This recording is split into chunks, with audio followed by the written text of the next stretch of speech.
around 3 to 4 turtles more than Curtese, and that's sort of big because when you really think of Flash, I've successfully tried and downloaded one Falcon, but with the high loss gone, at least the first picks are out of the way. I'm expecting the Chill or maybe even Blue Yo to show up. Yeah, Joe or Blue Yo would be good for me. You know what? I wonder if we could see a focus pop up. Yeah, focus. Excuse me. Got the that? other purple glue. I thought of focus. Probably not first pick. Keep in mind that a lot of power picks are coming through. Yves hasn't been touched this time around, Yep. allowing it to go through, but as a first pick, allowing Falcons to respond to it, there's still the relationship between Yves as well as Valentina. We've seen some teams succeed, other teams not so much, but it looks like Wow. Joy. That's Wow. disgusting. Oh, brother, that is aggro. It is disgusting, but holy cow, you are literally just revealing one of your trump cards in the first pick. I had a lot of people ask me like the kind of the pros and cons of Joy. The thing is, as good as a late game, glass cannon Joy is, there are a lot of conditions that needs to be met, right? You have to be able to find a backline, you need to be able to deal with crowd control, which Joy struggles against, and you just break at the slightest of touch in that late game. So the fact that NIP Flash is willing to go for Joy signals me that there is an ulterior plan to it. Maybe the Angela might come true. I mean, sure, maybe the Angela might just come through, but this is so weird. Granger, Lo Yi together straight away. I mean, yes, Granger was doing all right, but when you already see the assassin, especially one that has so much mobility, it's difficult to land these Death Sonatas or even line up the Rhapsody. Not to mention, I get the Lo Yi pick, but I would have preferred single target lockdown, or at the very least guarantee your peel first. That's a chasing juicy show. of course, the power picks, and yeah, it's the Yeah. show. And they need a little bit more macro presence, so they do pick up the Moskov. With the Joy diving in deep, they're going to need to supplement that. So a marksman that could protect himself was the best option for NIP Flash. Well, Falcon will get Kid X's Tigreal in their hands paired up with a Lo Yi. This could be a strong wombo combo centered lineup for Falcon Esports, while for NIP Flash it's a little bit more individualistic when you look at it. Yeah. They don't need to like sync so much as a team. They can go off, take their micro fights, and then eventually collapse onto whoever's remained. While Falcon clearly is going to play as one. We've seen NIP Flash kind of pull off archetype of this comp, right? It's all about isolation, where JPL opens up the front for Vanix and Hades to dive that back line. It exactly feels like it. But again, we haven't seen Diablo's pick just yet, right? That could be the X factor for NIP Flash. What if we already see it? What if they show? And what if it's a Joy in the EXP like what Fried Chicken did? What would be? I mean, I'm thinking of all the potential counter matchups. I mean, yes, the Phobius is technically gone, so unless it's like a Gatot or something who just doesn't mind taking the damage, at least you can like fight back in the lane. But it's mainly about priority more than winning the matchup in the first place. So I'm interested to see whether or not it does get flex. If anything, I would say the Cho is more likely to be flex overall, but then you're taking it away from your boy JPL. The next couple of ads, we finally see the mages start to come through. The relationship is gone now. No Yves, no Valentina as well. Suyo has been banned out by the side of NIP Flash, and I think they're going to double down on getting rid of these junglers. Force them back into Granger Roger? And probably ban a Hayabusa. I mean, Hayabusa is also a decent ban, because as much as you want to play isolation, Hayabusa is not the easiest one to catch. Oh, sure, you do have a little Moskov, I agree. I mean, it's a give and take, right? Yeah. As long as somebody is eating those spells, somebody else on the other side of their team can look to apply damage more effectively. Alright, what's the last man going to be? Or do ban Alpha here. Could also. Oh no, So they ban Hayabusa, yeah. Go the Hayabusa instead. So yeah, I think us assuming that this is going to be more an isolated team fight style from NIP Flash that they've shown before, it seems like that's true already. With the Hayabusa ban. So for Falcon, I wonder if they're just going to go, if they're going to pick up another chunkier EXP later so they can hold us all in front. She's not chunky, but she's definitely going to hold front very well with offense.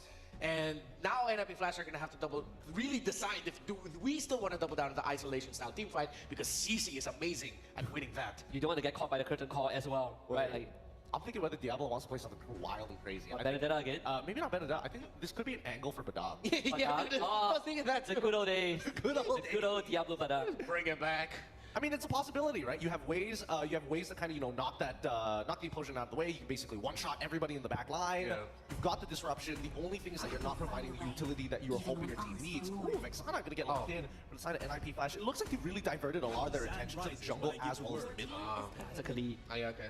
So nothing too crazy. It looks like at the end, NIP Flash, they kind of swerved their priorities. They went now for prioritizing matchup in the EXP lane by saving their EXP laner for last and then waiting to see what Royal Milk was going to pick.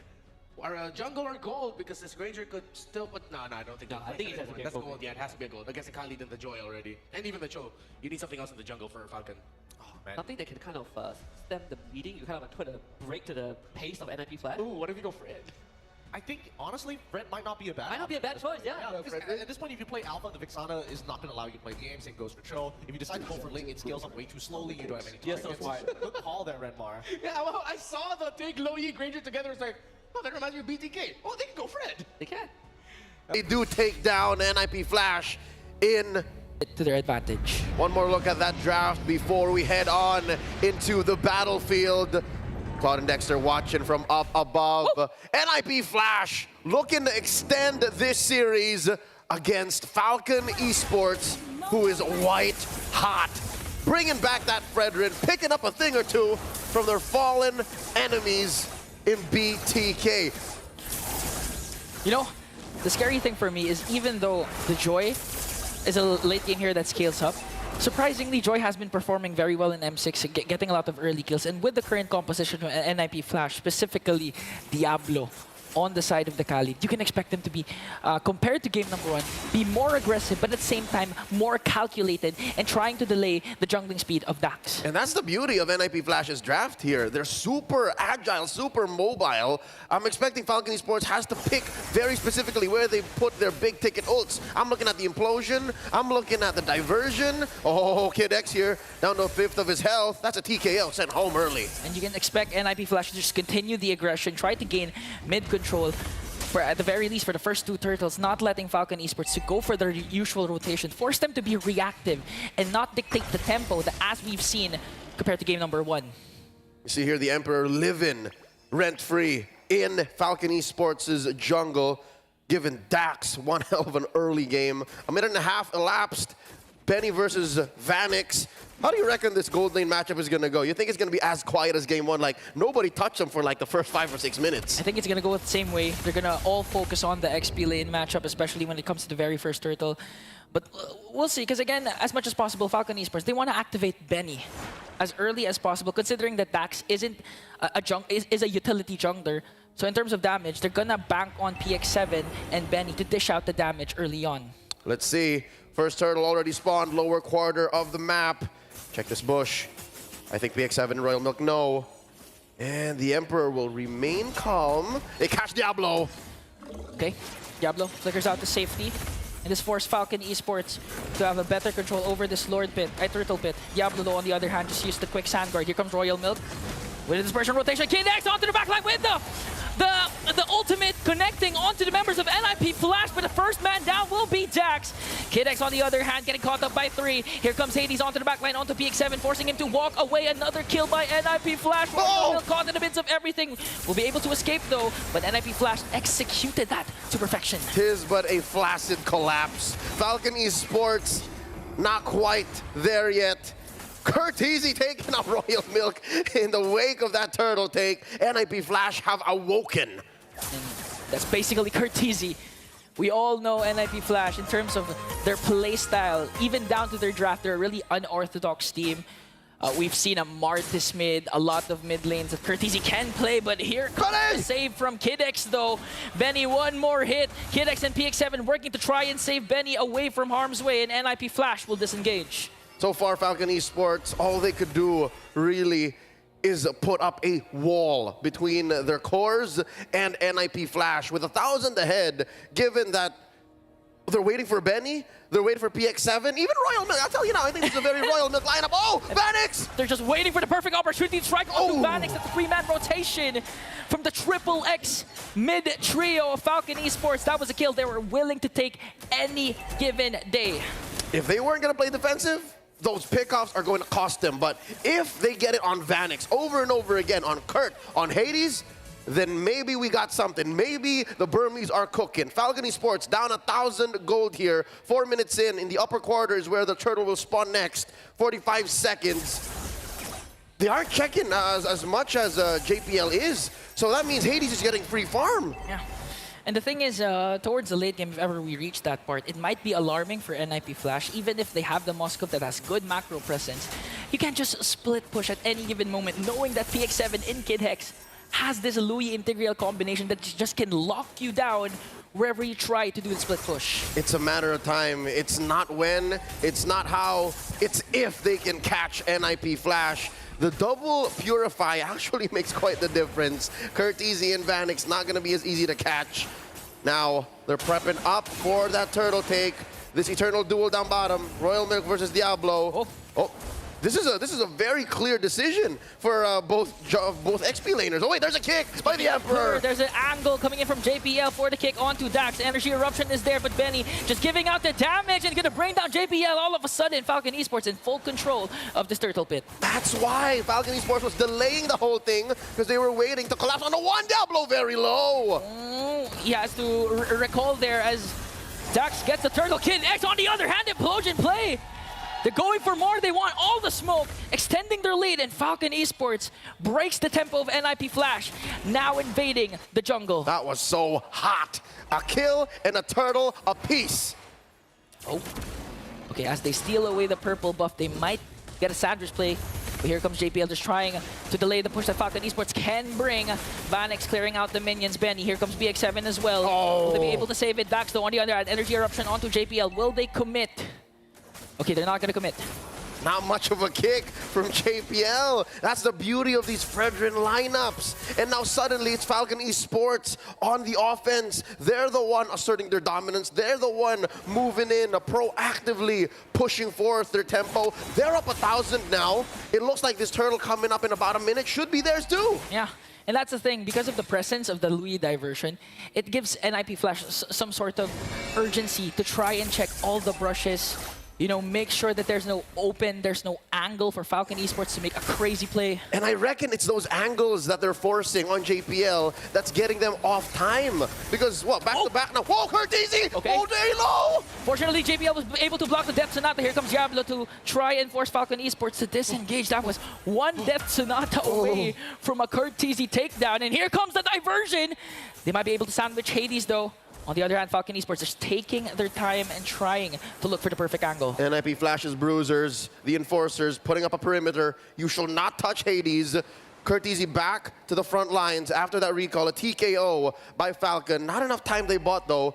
And this is tough, because look, Vanix is pushing, and NIP Flash have initiative. They can say, we'll fight, or we'll turtle, and it looks like they can get away with both. Oh, but Diablo, will he manage to get away up against two Raging Sandstorm?